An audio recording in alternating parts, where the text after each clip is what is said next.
The Nathan, Nat and Shaun podcast. You know what? Melbourne Cup, right? Every year. We've done this show for over 2 decades. I don't think on Melbourne Cup we've ever just talked to people about their experience with horses. And being especially in WA, we're a little bit more country, I feel. Yeah, that's true. Our state. And I remember this one time we're at Nana's house in Piccadilly Street in Kalgoorlie. She was right by the railway line. And back in the day, your parents never checked on you, so they were just inside gambling or something. And my brother and I are sitting there in the backyard, and we used to really dangerous things like make 2-story cubbies out of tin that you could get cut with and need a tetanus shot. And your parents did not even flinch. And then one day, the most exciting thing happened, and a horse... There's no saddle or anything. Horse just walks into Nana's backyard, and Grade and my brother and I just lost our minds, and we were like, free horse. Free horse. Graydon jumped on a bareback, and Graydon's riding up and down Nana's street, and Mum and Dad and Nana know nothing about it until they come out about an hour later and go, whose bloody horse is that? And we thought it was just ours. That would have been a magical time. Having a horse just walk into the backyard. It's like a gift. It was making you, of course, would have had 1,000 experiences with horses. Well, we had horses growing up, so at my grandma's house, her original place, which is the Miller Bakehouse, the museum there at the moment, they had horses there, so we're always getting on them. But my Uncle Jack and Auntie Glennis used to have on their property horses, and they would just, first of all, we'd get out there, we'd feed the horses with molasses, which is this, it's like this honey. Yeah, right. And they used to just love it, so that was a big treat. And then we would allow to, I can't remember how old we are, but it was super young, just get on the back of a horse and just go helter-skelter over the backyard. It was so bloody dangerous, No mate. one cared back then. There was a place in Kalgoorlie for $30, I think it was. You could have a horse, and they just gave it to you for like a couple of hours, and you just they just watched you go off in the bush, and there was a thing on the form. Do you know how to ride a horse? Everyone just ticks yes. Yeah, they didn't of check, course they do. Yeah, and then they let their animals out with you, and we were flogging them. Like, we were in the Melbourne Cup. I remember my cousin Larissa. She came off of it because none of us really had experience. We all grown up about horses, but we weren't riding them all the time. My cousin Larissa, her foot got caught in the stirrup, and she was dragged probably 300 metres. The best thing I've ever seen. Like, she came out, she had every bloody twig in her hair. She had I think blood and mud all down her face. Anyway, back then you didn't care about people's safety. You'd have laughed. Oh, that would have been the funniest thing ever. I'd laugh today as well. 13 24 10. It's Melbourne Cup. If you have had an experience with a horse, right? Good or bad? Yeah, what's a good one? I suppose winning. I don't know, yeah. Maybe that's a good one. That's a winning one. Yeah. What else would be good? I don't know. We'll find out. If you've had a good experience with a horse or a bad experience with a horse, this is time for you to share your horse stories. Heather's from Beach Brother. G'day, Heather. Good morning, Hey, guys. How are you? Happy Melbourne Cup Day, Heather. You having a bit of a bet today? I'm dropping my husband off at the races, and then no. We'll probably put a couple on for you. What's his limit today on betting? He doesn't have a limit on Melbourne Cup days. Honey. He's opening his shoulders. He's very, very good at not spending too much. Oh, okay. Well, it was pretty tight. Can you give I know the feeling. Can you give a tip to Shaun about how to do that? Hey, Heather, what's your story with the horse? I don't know about that. What's your horse story, Heather? Well, I was 2 years of age and my brother was 3, and where we lived in Cannington, my dad was a trotting trainer, and our neighbours were trotting trainers, and they had horses, and there was just a fence between us, and as you said before, I heard you say that they never watched us kids. Yes, and never. I was actually there feeding the horse next door with grass. As a 2-year-old, you know not to put your hand out. I just fed grass, and it took the top of my middle finger off. Oh, yummy. And my brother, who was 3, went screaming up to my mum, and she thought he was the one that was hurt, and I was suddenly up behind him with blood pouring down my arm, and next minute I'm in the car getting rushed to Princess Margaret Hospital at the time, and I end up having a special thing that they just learned, and they actually sewed my middle finger to the palm of my hand. What?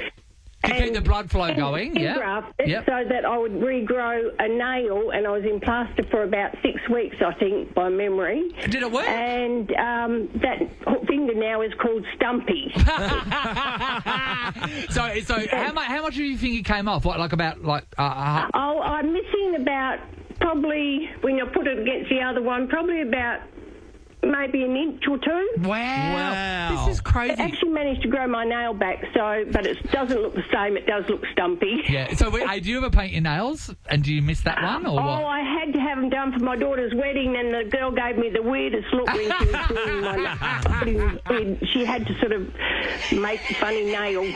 I suppose you'd have to make that nail super long to match the other length of your fingers. That is so funny. That's amazing. Yeah, it was an experience that the family always talk about. And, of course, as soon as I put my hand out, and I was a checkout operator to get the money, people used to look at my hand and go, what did you do? Because I've got this round star in the middle of my palm. Oh, that is so gorgeous. Thanks, Heather. That's amazing. Sean, horses, if they get the taste of blood, what happens?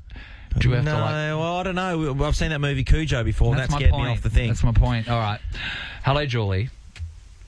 Hi, how you doing? Hi, Julie. I'm very excited to hear your experience with a horse, Jules. What do you got for us? Well, I have 3 kids, and they always used to do the pony rides at festivals and that sort of thing, and loved the horses. Yeah. And we were house sitting about 20 minutes out of Northam one summer, and they met the kids down the road and went swimming in their pool, and it was great because it was really hot. Yeah. And these people had a horse, and so one of my kids got out of the pool and onto bareback the horse in their bathers. Yeah. And it was at that time we discovered that she was actually deathly allergic to horses. Oh! No! So she, I've never heard of anyone being allergic to horses before, but she started swelling up, and so we quickly popped her in the car, sped as fast as we could to Northam Hospital. They took one look at her and got her straight out the back and were injecting her and making sure she was all right, and we left hospital with an EpiPen. That's insane. Okay, so wait there. I never heard of anyone. I suppose it's to be allergic to something. Horses is not bad because they're not everywhere. No, they're not everywhere. Yeah, but geez, she just would have swelled up. Did it stop her breathing at all, Julie? No, her throat started to go funny, and she was like, "Mummy, my throat feels weird." It would have been a bit hoarse, wouldn't it? Yeah, Very good. Horse. Very good. Well done. Okay, so since Your best work. Since that first initial reaction on the horse, has she had another reaction from a horse since, or she's steered clear? She's steered absolutely clear, and we had to put it on all the school forms, any allergies, horse. Yeah. How's he going to get into contact with a horse at school?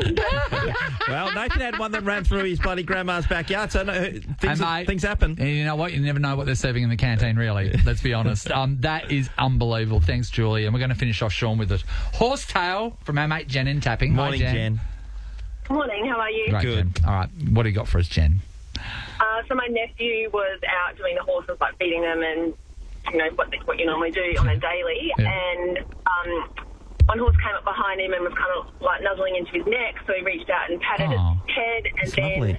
because you know how they kind of nibble at your ear and stuff, so he started nibbling at his ear, and then something spooked him and he flinched and ripped his ear off. Oh, Jen. A nice cuddle that ended that way. Oh, my God. And we know how much the ear ended bleeds, it just pours out. Yeah. And they couldn't put it back on, so he ended up having to get a prosthetic ear made because He's got a prosthetic ear. So does his ear click on? No, was it they attached it, but they had to make a fake 3D rubber. printing, I guess, for the ear. Yeah. Well, no, because I've 3D seen people that have lost facial features, and they basically there's a click system. So in the morning, like Mr. Potato Head, they just put their nose on, and they put their Okay, I see what that's done. But you have to go away and make sure you pack your ear. It's pretty funny, though. That's insane. Oh, Sean, there's some good horse stories there. They were great, actually. Yeah, we loved all of them. We had the Rottnest Island experience for you and a mate, including a Lux Island seafood cruise and return ferry tickets. Enjoy a magical day on Rottnest Island, courtesy of Rottnest Cruises and Sealing. Book your trip online today at rottnestcruises.com. It's a good way to finish, Jen, with the ear story that's coming your way. There you go, Jen. Tell your nephew. Oh, he can't hear. It's fine. The Nathan, Nat and Shaun podcast. Not long, Sean. You can get into your suit that's in your car and go to a function. Yeah, absolutely, Nate. Yeah. But we're going to be catching up with Shorty from Tap Touch very shortly, actually. And also, you'll be able to get Damien Oliver's tips, who joined us on the show earlier on this morning. And that's going to be happening after 9 o'clock. But Okay. I want to talk about this because we're going to be covering it tomorrow. 24 hours, less than 24 hours until the election in the US kicks off. Unbelievable. We're going to be speaking to David Wowood from Channel 7. He's over there. He's good fun. He's fantastic. But I'm sort of, I don't want it to be over. I'm enjoying all the stuff because my mind boggles that there is 2 presidential campaign nominees. Yep. And they're both saying stuff. Yeah. But the stuff that's coming out of Donald Trump's mouth is unbelievable because this guy could be president. Now, as we know, he survived an assassination attempt earlier on. So he now does all of his rallies behind some bulletproof glass. Yeah. This is what he said yesterday. And I have this piece of glass here, but all we have really over here is the fake news, right? And to get me, somebody would have to shoot through the fake news. And I don't mind that so much. He doesn't mind people shooting through the press to get to him. The fake news. You know what? Well, I've seen him do a lot of stuff, and the one thing that people are grabbing onto is the fact that he just calls it straight away, and it's not a great thing, and it's not irresponsible. It's disgusting. But I don't disagree. Yeah, at times I don't disagree, and I don't think it. I don't think it is all the time because he's going to call out some of these people who are saying shit stuff. This is the thing. I feel sorry for the say I saw on the news last night. I think it was Pennsylvania. This gay couple that said that if he wins, they're moving out of Pennsylvania because they won't be able to stay there because of all the possibilities which may come into fruition from his viewpoints. No, I don't agree with that at all. You're not in the community. You don't know. I don't agree with that at all. That's just saying stuff. You cannot. That is just You're saying not stuff. part of that community. You don't know the laws that have been put in place. But you can't say that. There's not laws in there. There's no laws in there. In Pennsylvania. No, Sean. This is what he stands for. This is these people. They dive into this sort of stuff. I disagree. I've heard them speak about this. There's no way. I don't think when you're not part of that group, I don't think you can speak for that group. Well, you just use it. I don't agree with that. I'm part of that group, so I can speak for that group. No, I don't agree with that at all. Interesting. All right, so more of this tomorrow. It's the Nathan, Nat and Shaun podcast. Under the sea. Singles. Under the sea. Singles. While we've been putting full time to floating under the sea. Singles. Rockingham is where the coast comes to life. Home to plenty of aqua-packed adventures. Plan your day trip at rediscoverrockingham.com.au. Up for grabs is a double wildlife snorkel pass, $100 cheeky monkey brewing voucher, and $500 cash, all thanks to the City of Rockingham. Well, let's see if we can give it away. It's going to be Karen versus Josh today. Hello, Karen. Hi. Hey, Karen, how are you? Good, how are you? Great, Karen. How do you feel that the world has taken the name Karen and run with it, and it's not in the best light? Oh, I'm not happy about it, and that doesn't help that I'm a manager as well, so I get the double. No, I bet not. Do you ask to speak to yourself a lot? I do. Karen, that's so funny. You're going against Josh from Guildford. Hey, South Guildford. Hey, Josh. Hey, morning. How are you? Good, Josh. Any plans for today, by the way, Josh? Just heading to work. Just heading to work. Yeah. No Melbourne Cup shenanigans? I think work's putting on a lunch, but yeah. You take that. Apparently here at work we're having champagne and chicken treat. That is a combination. Isn't it? Sounds like we're at your house. It's a la carte. All right. Hey, question to both of you as well. Yep. Karen, do you go to the cinema a lot? Are you a movie fan? Not a lot. I do go to a quiz night every Wednesday night. Okay. Josh, the cinema, movies. Do you watch movies? Yeah. Yep. Okay, I do cool. like the movies, actually, well, that's but going to be I've been great. for like 2 years. Awesome. Well, this is the deal. What you're going to be doing today is a little bit different from yesterday. Yesterday we were telling you to give us the correct title of the song. Yes. Today you're going to hear a very well-known song, but that song is associated with a movie, right? So these are from the soundtrack. So you're going to hear the song. You have to tell us the movie the song is from, okay? Okay. All right. It is the best of 5, by the way. Let's just check your buzzers. Karen? Karen? Josh? Josh. Clear as day, Nathan. You can take it away, my friend. All right, Sean, let's hold hands and let's do a bombie into the water.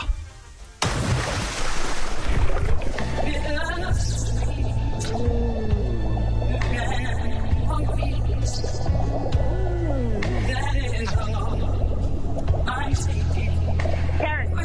Karen? Bodyguard. Hey!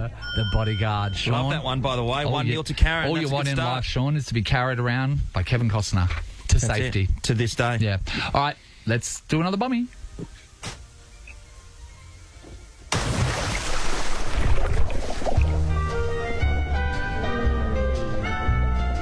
Karen? No. Josh. Toy Story? Oh! Strikes back 1-1 as it stands. I watched it off 2 days ago. Perfect. One of the best songs, too. Hey, No. Josh, you got kids, or were you just watching by yourself? Nah, we got a little girl. She's nearly 2. But Yeah. probably my favourite movie ever. Yeah, Oh, yeah, great. but Sean, she wasn't in the room. No. All right, 1-1. Not bad. Let's do another one.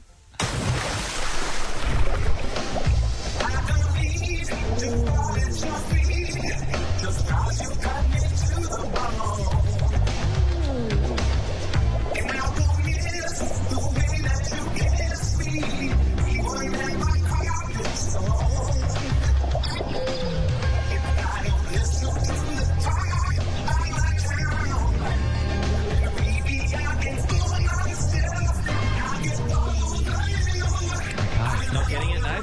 Just turn it down a little bit, and we'll give a clue. This song was a huge movie for a woman whose initials are J.R. Karen? Karen? Pretty lady? No. Amy, we're looking at you. The She second corrected guess was- herself. She said pretty lady, then she said pretty woman. Done. It is correct. Yes! Pretty woman. Have you We're gonna not play that. seen that, Josh? No, I haven't actually. Mate, it's a beautiful tale about A prostitute. a rich and- man falling in love with a sex worker, and it gives it all of It's us hope. happened many times. Sean. Many I don't know how I times. missed that one. That's how Sean met Megan. Exactly. How did you miss that one? All right, the score check at the moment is 2-1 in favour of Karen. Let's Here get we wet. go again.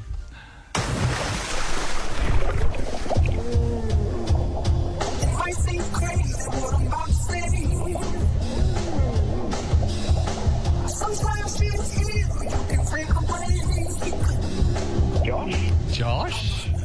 Oh, I'm going to say Yep. it is... I'm so wrong. I'm going to say car wash. It's wrong. Car wash. That is right. That is very wrong. That's all right. I don't even know what That's that all right. Karen? Karen?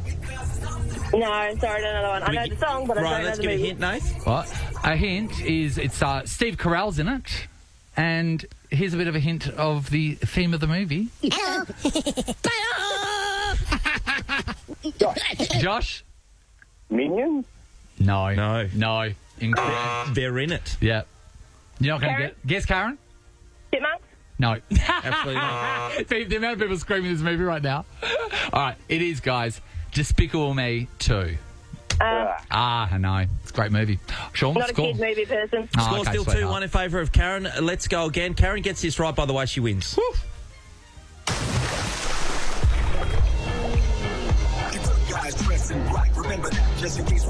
Karen for the victory. Men in Black. Man in Black.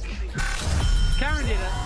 All right, Karen, congratulations. You won a double wildlife snorkel pass, $100 Cheeky Monkey Brewing voucher, and $500 cash. Nate, that was a good innings. Yeah, well done, Karen. Thank you. No worries. It's great too, Made Sean. my day. Oh, thank Well you. done. She doesn't need to speak to the manager. This is a good day for No, all I of do us. not. I would have had to go to speak to the manager if I didn't win. So lucky. Sure. Nathan, Nat, and Sean is a Nova podcast. For more great comedy shows like this, head to novapodcasts.com.au. Nova.